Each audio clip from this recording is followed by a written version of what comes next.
नमस्कार, आदाब। आप देख रहे हैं फानूस टीवी चैनल को सब्सक्राइब करें, फॉलो करें, लाइक और शेयर करें। देखिए इस वक्त की बड़ी खबर पे। हरिद्वार में केंद्रीय गृह एवं सहकारिता मंत्री अमित शाह के कार्यक्रम के बीच उस समय हलचल मच गई जब स्वराज सेवा दल के पदाधिकारी और कार्यकर्ता उन्हें ज्ञापन देने के लिए हरिद्वार की ओर रवाना हुए। हालांकि पुलिस प्रशासन ने उन्हें मंगलौर में ही रोक लिया। पुलिस द्वारा रोके जाने के बाद मौके पर कुछ देर के लिए माहौल गर्मा गया और कार्यकर्ताओं ने प्रदेश सरकार के खिलाफ जमकर नाराजगी जताई।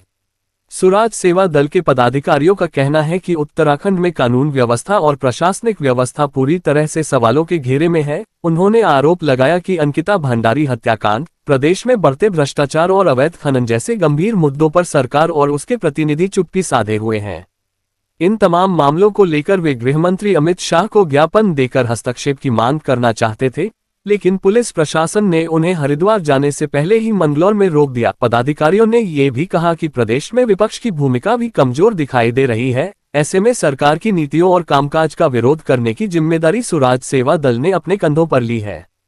उन्होंने कहा कि जनता से जुड़े मुद्दों को उठाने के लिए उनका संघर्ष आगे भी जारी रहेगा। वहीं प्रशासन की ओर से अधिकारियों ने कार्यकर्ताओं को समझाते हुए स्थिति को शांत कराया। बाद में स्वराज सेवा दल के पदाधिकारियों ने गृहमंत्री अमित शाह के नाम एक ज्ञापन प्रशासनिक अधिकारियों को सौंप दिया। प्रशासनिक अधिकारियों ने उन्हें आश्वासन दिया कि उनकी मांग और ज्ञापन को गृहमंत्री तक पहुँचा दिया जाएगा। आज उत्तराखंड राज्य में इस देश के यशस्वी गृह मंत्री माननीय अमित शाह जी आ रहे हैं। हजारों लाखों लोग उनसे मिलने जा रहे हैं। हम एक प्रखर विरोधी दल होते हुए जो सरकार की नीतियों का, गलत नीतियों का सड़क पर विरोध कर रहे हैं लगातार, और क्योंकि अगर विपक्ष मौन है तो जिम्मेदारी स्वराज सेवा दल ने अपने कंधों में उठा रखी है।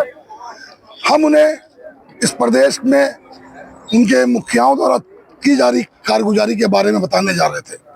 कुछ दिनों पूर्व हमारे अथक प्रयासों से, हमारे क्रमिक अनशनों से, हमारे लगातार कार्यक्रमों से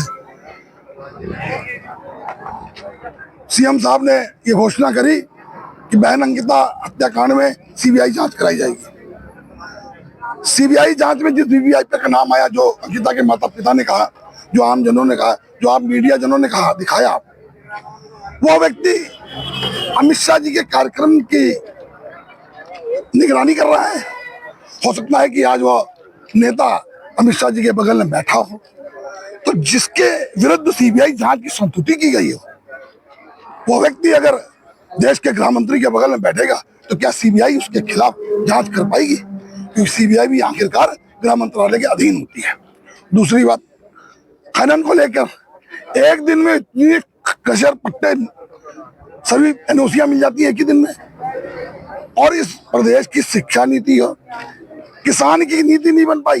किसान यहाँ क्या पैदा करे, किस प्रकार से इस प्रदेश को आत्मनिर्भर किया जाए, किसानों को उसकी मेहनत का दाम मिले, युवाओं को कैसे रोजगार मिले, कोई रोजगार नीति नहीं बनी।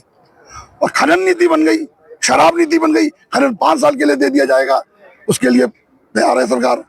शराब के रिन्यू करा देंगे, उसके लिए सरकार तैयार है। और युवाओं को रोजगार देने के नाम पर एक बात देखी जा रही है, विपक्ष मर चुका है। ये सांपनाथ नागनाथ दोनों चोर चोर मौसेरे भाई हैं। ये गलबैया करके सरकार चला रहे हैं। कमीशन खोरी भी लगे हैं कांग्रेस के नेता, कांग्रेस के विधायक कमीशन खा रहे हैं मुख्यमंत्री के दरबार में जाकर। और विपक्ष के रूप में अगर इस प्रदेश में कोई ज्वलंत रूप से सड़कों पर संघर्ष कर रहा है तो वो हम है, स्वराज सेवा दल। गृह मंत्री जो है वो हरिद्वार में आ रहे हैं और उन्हीं को हम लोग ज्ञापन सौंपने जा रहे थे। यहाँ पर बीच में पुलिस प्रशासन ने हमें रोक लिया गया।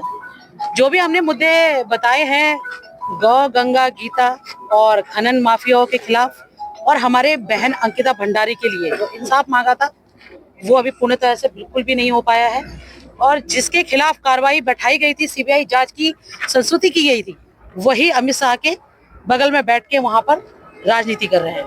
बस इसी के खिलाफ हम लोग यहाँ पर स्वराज सेवा दल जो है, ऐसे मुद्दों को खिलाफ ज्ञापन दिया गया है और हम चाहते हैं कि वो ज्ञापन जो है अमित शाह के पास पहुंचे और उस पूरे प्रकरण को संज्ञान मिले। कि हरिद्वार में माननीय गृह मंत्री जी का प्रोग्राम था, तो कुछ लोग जो है वहाँ अपनी मांगे रखने के लिए और मतलब एक पार्टी की विचारधारा रखने के लिए वहाँ जा रहे थे, तो इनको यहाँ पे हाईवे पे मंगलौर में रोक दिया गया है और उसके साथ में उनकी सारी बातें सुनी गई और उनका ज्ञापन भी ले लिया गया है कि आपकी बातें हम संवैधानिक तरीके से ऊपर पहुंचा देंगे, लेकिन इस तरीके से कहीं भी जाके किसी को भी उपद्रव या कानून अपने हाथ में लेने का अधिकार नहीं है। तो उसी के तहत उनका ज्ञापन लिया गया है और उनको समझा बुझा के सारे लोगों को भेज दिया गया है।